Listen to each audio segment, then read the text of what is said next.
प्रक्रियेला सुरुवात झालेली आहे आणि सकाळपासून मतदारांचा अगदी उत्स्फूर्त असा प्रतिसाद मिळत आहेत। माझ्यासोबत आहेत भाजपाचे युवा नेते विशालजी परब, त्याचबरोबर परिमल नाईक आहेत, भाजपचे उमेदवार रुजुलजी पाटणकर आहेत, त्यांच्या मातोश्री देखील आहेत आणि खऱ्या अर्थाने आज सकाळपासूनच मोठ्या प्रमाणावर मतदार राजा बाहेर पडलेला आहे आणि असा उत्स्फूर्त असा प्रतिसाद मिळत आहे। विशालजी, काय सांगाल, मतदारांकडून जो काय उत्स्फूर्त असा प्रतिसाद मिळतो याबद्दल काय तुमचं मत आहे? प्रतिसाद बघा, आमचे दोन्ही उमेदवार किती सुशिक्षित आणि योग्य आहेत हे भारतीय जनता पार्टीला भारतीय जनता पार्टीचे जे उमेदवार आहेत हे जनतेला पटलेले आहेत। या ठिकाणी जनतेने पाहिल्यानंतर उमेदवार आणि भारतीय जनता पार्टीचा लोगो, मोदी साहेब म्हणा, फडणवीस साहेब म्हणा किंवा चव्हाण साहेब म्हणा, राणे साहेब यांचं नेतृत्व पाहिल्यानंतर सावंतवाडीमध्ये विकासाची गंगा कोण आणू शकतो, तर अशा प्रकारचे उमेदवार आणू शकतात।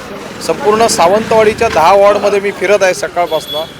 उत्साह जो लोकांचा आहे तो भारतीय जनता पार्टीचे नगराध्यक्ष आणि सर्व नगरसेवक निवडून येण्याचं वातावरण तयार झालेलं आहे। खरं तर विशेष करून तुमच्यावर सावंतवाडी आणि वेंगुर्ल्याची जबाबदारी दिलेली होती, काय चित्र असेल एकूणच हा उत्स्फूर्त प्रतिसाद? सावंतवाडीची नगरपालिका उद्या 11 वाजता ह्याच वेळी आपण भगवामय वातावरण झालेलं असेल, उद्या ह्याच टाईमला रिझल्ट असेल आणि हा रिझल्ट आमच्या सर्व उमेदवारांचा पॉझिटिव्ह असेल याची मला खात्री आहे। माझ्यासोबत परिमलजी नाईक आहेत, काय सांगाल, हा जो एकूणच उत्स्फूर्त असा प्रतिसाद दिसतो आहे, हे उत्स्फूर्त वातावरण वाटतं, काय चित्र असेल?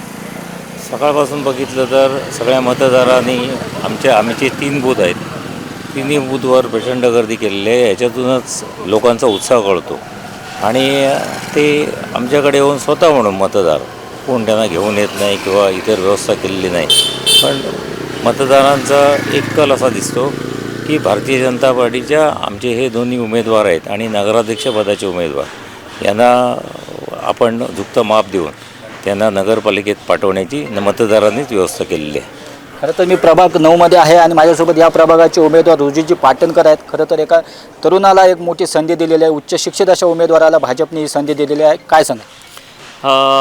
भाजप पक्षाने नेहमीच युवकांवरती आणि चांगलं काम करणाऱ्या युवकांना नेहमी त्यांचा जो पूर्ण पाठिंबा दिलेला आहे आणि तोच या प्रभागामध्ये भाजप पक्षाकडून मला मिळाला आहे आणि जो चांगला प्रतिसाद आता दिसतो आहे आपल्याला, लोक उत्साहाने बाहेर पडलेली आहेत। सकाळी 7 वाजताच लाईन होती, म्हणजे मतदान सुरू होण्यापूर्वीच बाहेर खूप मोठी लाईन होती, तर त्यावरून हे दिसतं आहे की आपला जो भाजप पक्षाचा सर्वच ठिकाणी जो विजय आहे हा निश्चित आहे। जी मी पुन्हा तुमच्याकडे येतो, खरं तर विरोधकांनी ह्या प्रचारादरम्यान एक आरोप करण्याचा प्रयत्न केलेला होता की भाजपकडे जे उमेदवार आहेत ते कुठेतरी त्यांनी त्याला एक वेगळं वळण देण्याचं काम केलं होतं। मात्र काही जे उमेदवार आहेत किंवा भाजपचे जे काही उमेदवार आहेत हे अगदी उच्च शिक्षित आहेत, वेल एज्युकेटेड आहेत, काय सांगा? आमच्या पॅनलमध्ये बघा खूप चांगली मंडळी आहेत, चांगल्या घराण्यातली मंडळी आहेत, वकील आहेत, या ठिकाणी सुशिक्षित शिक्षक वर्ग आहेत। मला एवढं सांगावंसं वाटतं, उमेदवार कोणी असू नये परंतु उमेदवार जो असेल तो मोदी साहेबांचा उमेदवार आहे, उमेदवार फडणवीस साहेबांचा आहे, उमेदवार रवी चव्हाण साहेबांचा आहे आणि या ठिकाणी अशा प्रकारचे उमेदवार द्यायचं कार्य हे भारतीय जनता पार्टीने केलेलं आहे। मला एवढी खात्री वाटते की बिहारमध्ये आदल्या दिवशी वातावरण जनता दलचं आणि लालू प्रसाद यादवांचं होतं, परंतु अचानक हे पूर्ण भागवामय झालं आणि भारतीय जनता पार्टीचं वातावरण झालं। तसंच सावंतवाडीमध्ये 25 वर्षाने कायापालट होऊन या ठिकाणी भारतीय जनता पार्टीचं वातावरण तयार होईल। पुन्हा एक शेवटचा माझा प्रश्न, निवडणूक कोणतेही असो, मात्र विशाल परब त्या नेहमीच अग्रस्थानी असतात, केंद्रबिंदू असतो, विरोधक त्यांना डिवचण्याचा प्रयत्न करतो, मात्र विशाल परब अगदी शांत असतात, संयमी असतात आणि उत्तर त्यांना विकासातून देतात, काय हे याचं गमक आहे?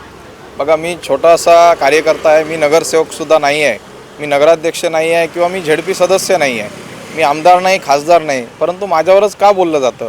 कुठेतरी प्रत्येकाला वाटते की हा मुलगा काहीतरी सावंतवाडीचा कायापालट करू शकतो, या ठिकाणी दुबईचं व्हिजन घेऊन आपण सावंतवाडीमध्ये बदल करू शकतो, सावंतवाडीचा चेहरा मोहरा बदलण्याची ताकद असल्यामुळेच माझ्यावरती टीका टिप्पणी होते।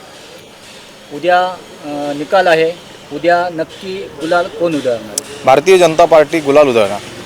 तर हे होते विशालजी परब, अगदी त्यांनी ठामपणे सांगितलेलं आहे की उद्या जो निकालाचा दिवस आणि त्या निकालामध्ये गुलाल हा आम्हीच उधळणार असं सांगितलेलं आहे। माझ्यासोबत संदीपचे कुलतरकर आहेत, खरं तर अगदी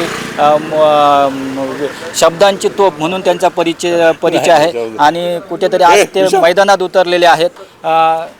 संदीपजी, काय सांगाल, कशा पद्धतीचं हे तुम्हाला वातावरण दिसतं प्रतिसाद? नाही, हे आता तुम्ही वातावरण बघताय, तुम्ही पत्रकार आहात, फिरतायत आणि नितेश राणेंवर लोकांचा प्रचंड विश्वास आहे आणि इथे नितेश साहेबांच्या नेतृत्वाखाली जे चाललं आहे विशालनी मेहनत घेतो, प्रत्येकजण मेहनत घेतात आणि त्या मेहनतीचं फळ उद्या तुम्हाला लक्षात येईल. हे आम्ही सांगायची गरज नाही. सावंतवाडीतली जनता सुज्ञ आहे. पालकमंत्री आमचे सक्षम आहेत आणि पालकमंत्र्यावर सिंधुदुर्गातल्या जनतेचा पूर्ण विश्वास आहे. आणि आम्ही नगराध्यक्षाची जी उमेदवार दिली, राजघराण्याशी आमच्या प्रत्येक घरातलं नातं आहे. प्रत्येक घर हे त्या घराण्याशी जोडलेलं आहे. आमचं पाटेकर हे देवस्थान आहे तिथे.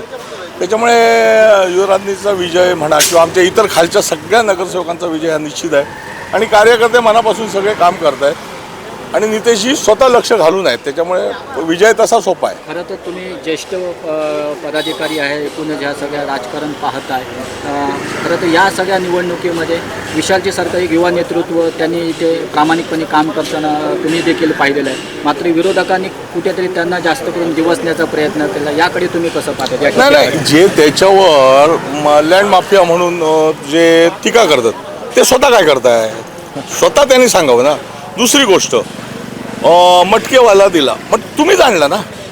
प्रत्येक तुमच्याबरोबर असले तर ते मटकेवाला लँड माफिया नसतात. तुमच्या पलीकडे गेले की तुम्ही त्यांच्यावर टीका करता.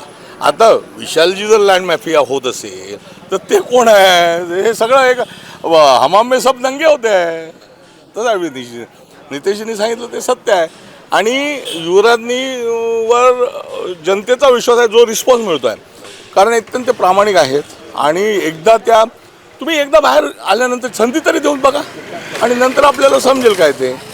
आणि सगळेच मेहनत घेत आहेत. विशालनी तर खूप छान मेहनत घेतली आहे, प्रश्नच नाही. पण त्याचं कौतुकच करावं लागेल, त्याच्याबद्दल शंका नाही. हे होते संदीपजी कुडतरकर. अगदी परखडपणे त्यांनी आपलं मत व्यक्त केलेलं आहे काय, आणि विजय हा भाजपचाच असणार आहे असा विश्वास देखील त्यांनी व्यक्त केलेला आहे.